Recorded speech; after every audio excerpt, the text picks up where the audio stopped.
mon programme va maintenant tenter de déterminer des choses sur ce réseau. Il va tenter de conclure ici sur les différentes distances qui séparent les nœuds. Actuellement, il sait si des nœuds sont directement en relation et sinon s'ils ne sont pas directement en relation. Mais il ne connaît pas la distance entre les nœuds. Il va tenter de la déterminer. Pour cela, il va faire une analyse tout seul et on va pouvoir suivre son travail. A et C ne sont pas amis directement actuellement. Donc A et C effectivement ne sont pas amis. Et il cherche un lien entre les deux. Et là, il n'en trouve pas. Alors c'est normal qu'au début, il ne les trouve pas. Pourquoi? Parce que entre A et C, vous allez voir que 1, 2, 3 sauts. Il y a 3 sauts. Et il ne peut pas trouver actuellement les systèmes où il y a 3 sauts. On va voir pourquoi. Tout simplement parce que entre A et C, ici, il cherche des valeurs qui seraient ici non nulles. Et vous voyez qu'à chaque fois, il trouve une valeur nulle en parcourant la colonne. Il cherche un ami commun et il n'en trouve pas en fait. Voilà le problème. Donc ce n'est pas grave, il continue le travail. Entre A et E, ils ne sont pas amis directement. A est là, E est là. Mais vous voyez qu'il trouve une solution. Alors quelle solution trouve-t-il? Ici vous avez A, ici vous avez E, vous voyez qu'il trouve 2. Pourquoi il trouve 2? Tout simplement pour aller de A à E, effectivement il faut 2 sauts. Comment fait-il pour trouver cela? Eh bien, il se rend compte que D est commun, est un ami commun à A et à E. C'est-à-dire qu'il choisit 0 et il dit ah bah 0 ça, A ça marche pas. Ensuite il essaye B. B il constate que ça ne marche pas.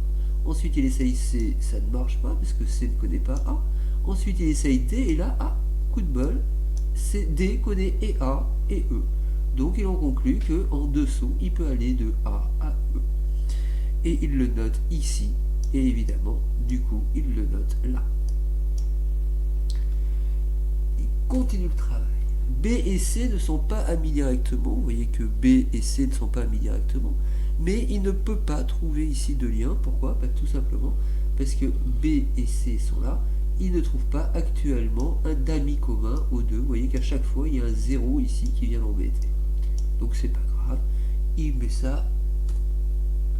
Il recommence au suivant. B et E ne sont pas amis directement, mais là il trouve un ami commun. Donc B est là, E est là. Et que se passe-t-il? A priori en passant par D, donc B et E, donc il essaye A, A connaît 2, connaît E, pardon, excusez-moi, et A connaît B. Donc il se dit, tiens, en 3 sauts, je peux aller de B à E. Alors en 3 sauts, il peut aller de B à E. B est là, E est là. En 3 sauts, 1, 2, 3. Il peut effectivement y aller, il note 3. Ensuite, il recommence. B et E, là ça marche pas. B, là C ne connaît pas B. Mais là, regardez, hop, il trouve 1 et 1. Et il trouve que 1 plus 1, ça fait 2. C'est plus petit que 3. Donc ils ont conclu que pour aller de B ici à E, eh bien au lieu de passer par là, il est plus court de passer par là. C'est-à-dire qu'il avait trouvé un chemin de 3 sauts, mais lui cherche une distance plus petite, donc il trouve en 2 sauts. Donc il note que pour aller de B à E, eh bien, il peut y aller en 2 sauts. Il le note ici, et du coup, il le note ici. Il continue son travail.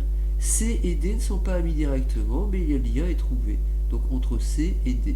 C est là, D est là. Vous voyez qu'au premier coup, hop, il ne trouve pas d'amis commun. Pour B, pas d'amis commun. Ici, c'est pas bon, ici, c'est pas bon. Et ici, il constate que E est un ami commun et à C et à D. On regarde, E est un ami commun et à C et à D. Donc effectivement, il trouve du coup qu'en 2 sauts, il peut aller de C à D. Donc en 2 sauts, il peut aller de C à D et il le note ici et il le note là. Il continue le travail. C et F ne sont pas amis directement, pas de lien trouvé. D et F ne sont pas amis directement, mais il vient de trouver un lien. Donc D et F, ici, il constate que pour aller de D à F, eh ben, en passant par A, la vie est belle. Pour aller de D à F, en passant par A, ça va tout seul.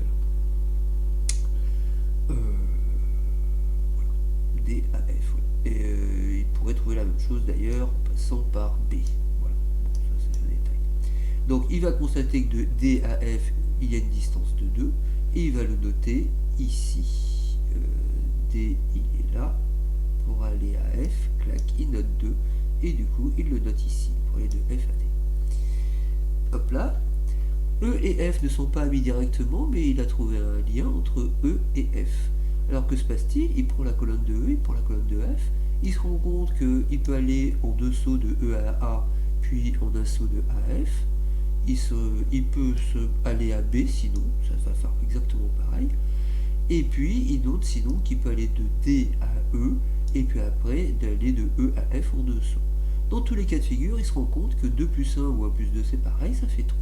Il y a donc une distance de 3 entre E et F. Il le note là, et il le note ici.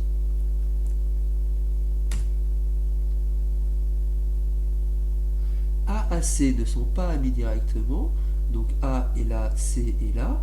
Ici, tac, tac, tac, tac, et ici se rend compte que, eh bien, en un saut, il peut aller à D, et en deux sauts, il peut aller à C. Donc A à D en un saut, et de D à C en deux sauts. Clac, clac. Il a trouvé un chemin, et il a trouvé le plus court chemin, puisqu'il ne trouve pas mieux. Et donc au final, il en conclut que pour aller de A à C, eh bien, il y a une distance de 3.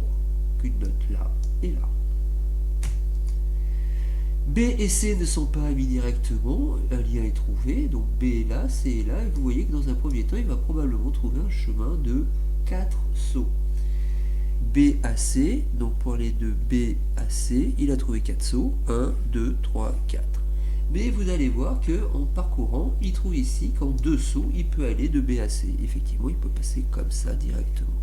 Et donc, il va conclure que le chemin le plus court, c'est-à-dire la distance entre B et C, eh bien, il la note ici, il la note là, elle fait 3.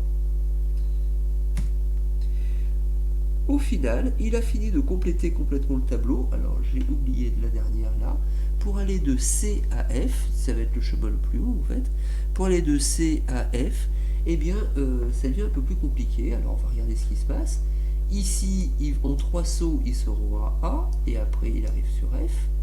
En 3 sauts, en passant par B, là, il arrive à B, et il arrive en un saut à F. Donc, qu'est-ce qu'il a fait là? Il est parti de C, et en 3 sauts, il a été soit à A, soit à B. Et après, en un seul saut, il a été à F. Donc vous vous rendez compte là qu'il trouve des chemins un peu longs. On peut aussi introduire le même chemin ici en passant par D en fait. Donc 1, 2, et puis 1, 2 ou 1, 2. Voilà. Donc dans tous les cas de figure, de toute façon, il trouve que la distance, c'est-à-dire le chemin le plus court qui permet de relier C à F, eh bien ça fait 4. Il le note là et il le note là. À partir de ce moment-là, le programme est donc capable de connaître les excentricités de tous les nœuds. Je vais m'arrêter là dans le programme pour vous expliquer ce que j'attends pour vous par la suite et ce que signifient ces données.